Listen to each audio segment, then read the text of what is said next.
you're sitting at home right now, maybe somewhere 2 states away, daydreaming about what it would be like to have a place right here in the North Georgia mountains, maybe a getaway, a future retirement spot, an investment cabin that you could rent out, this video is for you. There's a handful of things that most folks get wrong before they ever drive into Blue Ridge. And after 50 some odd years up here, I want to make sure that you are not one of them. I'm Chad, and I want to be straight with you up front. I didn't move here. I was raised right here in downtown Blue Ridge. I've spent my entire life on this earth in these mountains. I've watched this place grow. I've watched it weather seasons, and in the last 20 plus years, we've helped thousands of families find their piece of it. So this is the video that I wish existed back when people first started calling me. Today, we're walking through it together. The towns, the lakes, what it actually costs and what nobody's telling you. And by the end, I'll tell you what to do next, whether that's 6 months from now or 6 years. We had a family come up here a couple years back. A couple from the Atlanta area with kids in elementary school.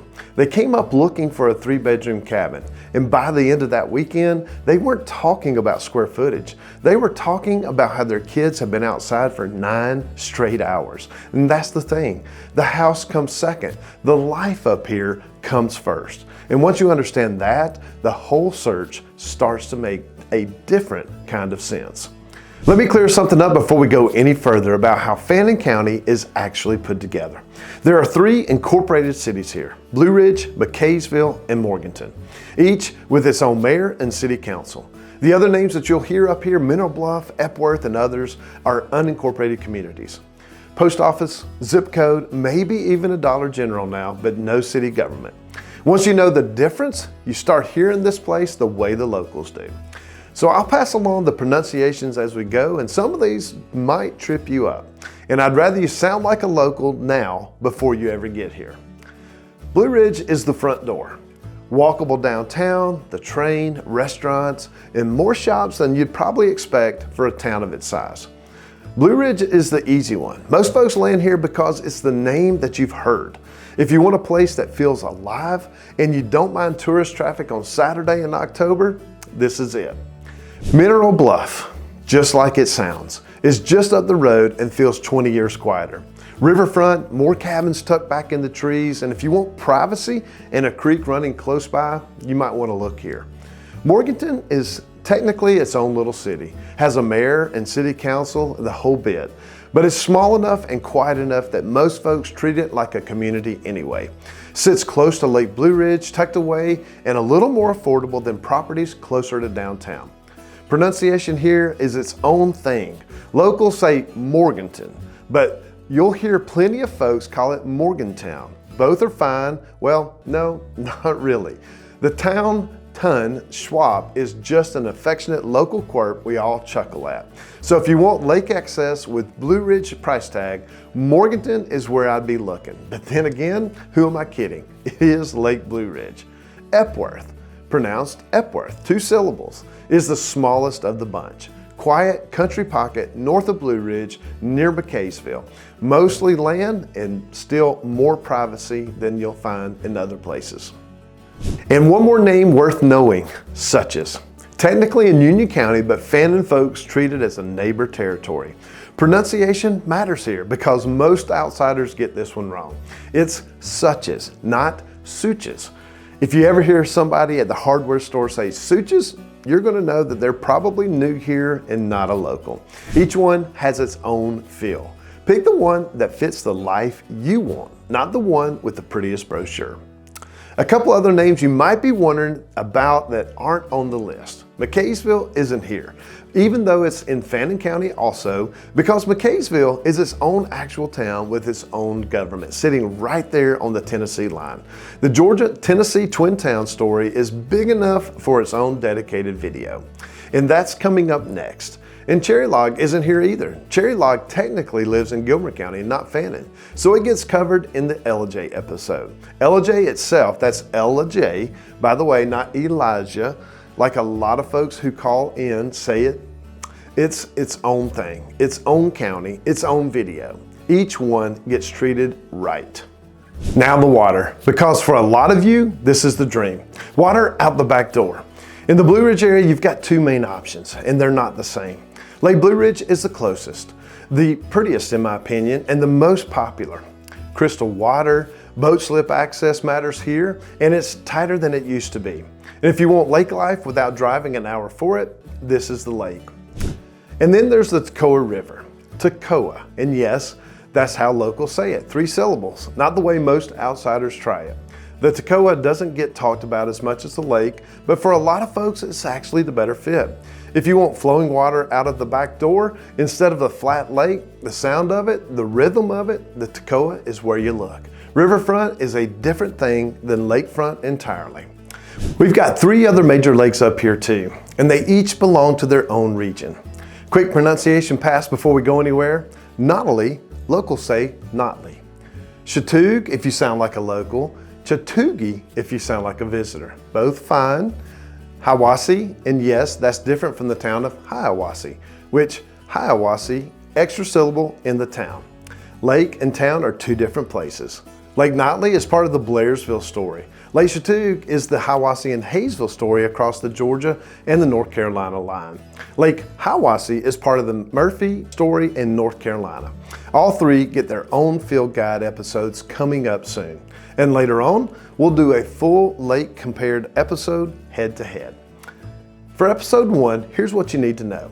In the Blue Ridge area, the water is Lake Blue Ridge, the Toccoa River, and Fighting Town Creek. All 3 are beautiful.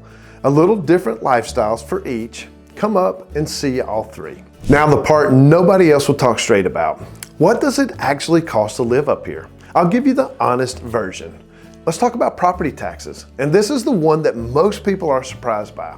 They're very low compared to where you're probably coming from. Roughly $400 to $600 per $100,000 of value, depending on the county, of course. A fraction of what most folks pay in the metro areas. Home prices, there's 3 buckets. Around $400,000 to $600,000 gets you a starter cabin that needs some love. $700,000 to $800,000 gets you a comfortable mid-range mountain home. And then $900,000 to $1 million plus just starts the riverfront and lakefront conversation. The hidden ones nobody warns you about are generators because power can flicker in storms, well pumps, septic instead of sewer in most areas, road maintenance if you're on a private mountain road, higher insurance on true mountain properties. And none of it is backbreaking, but you should know before you sign, not after. The honest truth, for most folks, the cost of being up here is less than you think. The ownership of being up here comes with things that you don't deal with in a subdivision. Both are true. 3 things people get wrong before they ever come up here. 1, they think that we're snowed in all winter, and we're not. We get snow a few days a year. It's beautiful when it happens, but the idea that you can't get out from December through March is just not right. 2, they think it's all cabins, and it's not. Yes, we've got cabins, lots of cabins, and great ones. But we've also got mountain modern, lakefront contemporary, traditional homes, log homes, even some farmhouse stuff. The cabin thing is what the market photos always show. The real housing stock is wider than you think.